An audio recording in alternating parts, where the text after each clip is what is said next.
영주문화관광재단의 현 주소를 짚어보고 재단은 얼마나 성과를 내고 있으며 근본적인 문제점들이 개선되지 않은 채 매년 지적되고 있고 평가 또한 부정적입니다. 일부 시민들은 재단 존재 자체도 모르고 축제 기간에 발생한 불미스러운 사건, 경력직 직원 대부분이 잇따라 퇴사하는 일까지 일어났습니다. 이는 재단 관리와 운영에 있어서 문제가 있음을 보여주는 방증일 것입니다.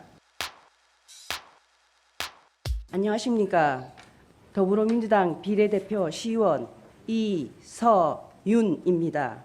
먼저 제246회 임시회에서 본 의원에게 5분 자유 발언의 기회를 주신 의장님과 동료 의원 여러분께 감사드립니다. 본 의원은 오늘 영주 지역의 문화예술 발전에 이바지하고 영주 시민의 문화복지 증진과 관광, 축제의 효율적인 추진을 위해 지난 2016년 출범한 영주문화관광재단의 현 주소를 짚어보고 개선을 위한 몇 가지 제안을 하고자 합니다. 현재 재단에 소요되는 인건비 및 운영비는 시 출연금으로서 2016년 1억 5천만 원을 시작으로 2017년 2억 9천만 원, 2018년 3억 6천만 원, 2019년에 5억 7천만 원에서 올해도 5억 9천만 원으로 큰 폭으로 증가하고 있습니다. 그렇다면 이런 예산 증가에 상응해 재단은 얼마나 성과를 내고 있으며 특히 전단 업무로 개최되는 축제들은 얼마나 나아졌는지 살펴보지 않을 수 없습니다. 축제의 경우 전문가 평가에서도 근본적인 문제점들이 개선되지 않은 채 매년 지적되고 있고 다수의 시민이 직접 체감하고 내리는 평가 또한 부정적입니다. 일부 시민들은 재단 존재 자체도 모르고 있는 실정이며 심지어 문화예술 및 관광 분야 관계자들 사이에서도 재단의 전문성에 대한 불만과 때때로 일어나는 잡음 등의 무용론까지 거론되고 있습니다. 영주시의회 역시 업무 보고와 행정사무 감사를 통해서 재단의 출연금 정산 문제, 축제 기간에 발생한 불미스러운 사건, 정관과 인건비 산정 등 여러 문제점을 지적하고 개선할 것을 독려해 왔습니다. 그럼에도 불구하고 개선은 요원하고 근래 수개월 사이에 경력직 직원 대부분이 잇따라 퇴사하는 일까지 일어났습니다. 이는 재단 관리와 운영에 있어서 문제가 있음을 보여주는 방증일 것입니다. 현재 재단 직원의 대부분은 2019년과 2020년 사이에 계약직으로 채용된 신규 직원으로서 대부분 관련 경험이 전무한 사회 초년생들입니다. 이럴 때 팀의 중간 관리 자리이 중요한데 이들이 퇴사함으로써 신속하고 전문성 있는 업무가 더욱더 어려워졌습니다.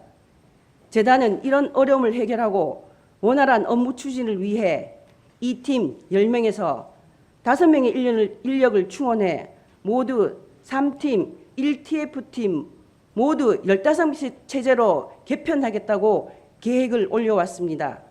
그러나 조직 체제와 운영의 근본적인 문제를 해결하지 않고 인원 충원만으로는 지역 문화 활성화라는 재단 설립 목적과 역할 수행은 힘들 것입니다. 이에 본 의원이 그동안 재단을 직접 방문하고 살펴보고 관련 분야 관계자 및 시민들의 의견을 수렴해 몇 가지 제안을 하겠습니다. 첫째, 업무 조정이 필요합니다. 현재 재단은 축제 개최, 문화사업, 관광사업, 보조사업, 위탁사업, 공모사업 등 너무 방대한 분야를 맡아 전문성, 신속성, 효율성이 떨어집니다. 최근 장기적 계획과 추진을 요하는 지역 관광산업 발전을 위해 영주시 관광협의회 설립을 추진하고 있는 만큼 재단의 업무에서 관광 업무를 배제 또는 큰 폭으로 줄여야 합니다. 둘째, 주무부서 조정과 명칭 변경입니다. 현재 축제를 제외한 대다수의 업무는 문화예술 분야이고 148 아트스퀘어의 관리 운영까지 재단이 맡게 된 상황입니다. 또한 관광 분야는 향후 영주시 관광협의회가 주도적 역할을 할 것으로 예상되는 만큼 주무부서 조정에 대해 심도 깊게 검토할 것을 제안드립니다. 명칭 또한 영주문화관광재단에서 영주문화재단으로 변경하는 것도 고려해 주십시오. 타 지역 지자체의 상당수가 문화관광재단보다 문화재단이라는 명칭을 사용하고 있습니다. 셋째, 고용 안정이 필요합니다. 사업별 매니저라는 직책으로 1년 미만 기간제 직원을 채용해 고용기간 만료 시 업무의 연속성에 지장을 받고 있습니다. 직원의 업무 전문성 향상과 사업의 연속성을 위해서는 무엇보다 고용 안정이 뒷받침되어야 합니다. 또한 직원협의회를 구성하고 이사회 및 의회 상임위 등과의 간담회를 정례화하여 위계에 의한 불합리한 일이 발생하지 않도록 해야 합니다. 현재 거의 시행되고 있지 않고 있는 성희롱 예방 및 안전교육과 같은 직원 의무 교육의 철저한 이행도 필요합니다. 넷째, 축제나 행사 운영 시 위탁업체 선정에 있어 균형 있는 배분과 참여가 이루어지도록 해야 합니다. 이를 위해 집행부와 면밀히 소통하고 협업할 것을 요청합니다.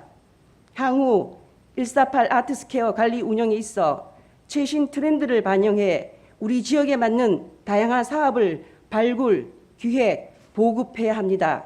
148 아트스퀘어는 문화특화 사업의 거점형 중심 공간으로 활용하되 뿌리 깊은 영주의 정신문화를 읽어낼 수 있도록 전시와 각종 음악 등 다양한 콘텐츠 개발을 제안드립니다.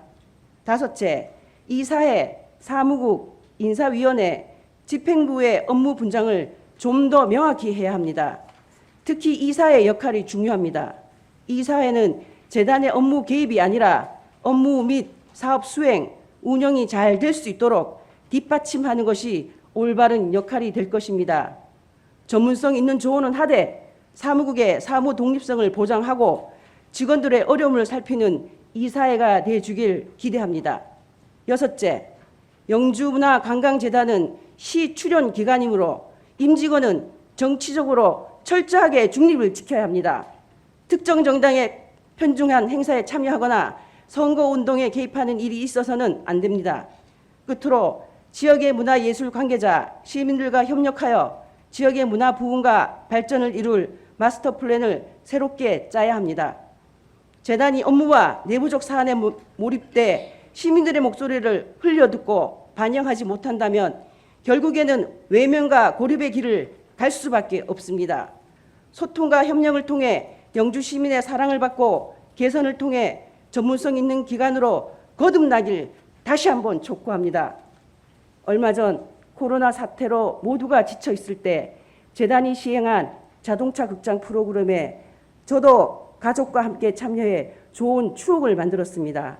일부 아쉬움도 있었지만 재단의 필요성을 느낄 수 있는 시간이었습니다. 우리는 의식주 해결이 우선인 시대를 지나 문화를 즐기고 스스로 만들어가는 시대에 살고 있습니다. 교통과 SNS의 발달로 시민들의 문화예술에 대한 기대치는 상당히 높아져 있습니다. 이에 반해 영주시는 시민들의 문화적 기대에 부응하지 못하고 있는 것이 현실입니다. 특히 젊은 부모들 사이에서 영주시는 문화적 취약지역으로 자녀를 키우기에 열악한 곳이라는 의견이 많습니다. 영주문화관광재단이 시민들의 이런 문화적 소외감을 해소하고 본연의 역할에 보다 충실하기 위해서는 재단 이사장이신 시장님의 개선 의지와 결단이 절실합니다. 앞으로 영주문화관광재단이 시민들과 함께 호흡하고 문화적 삶의 질을 높이는 변화의 중심에서 거듭날 수 있기를 바라며 이상으로 5분 발언을 마치겠습니다. 감사합니다.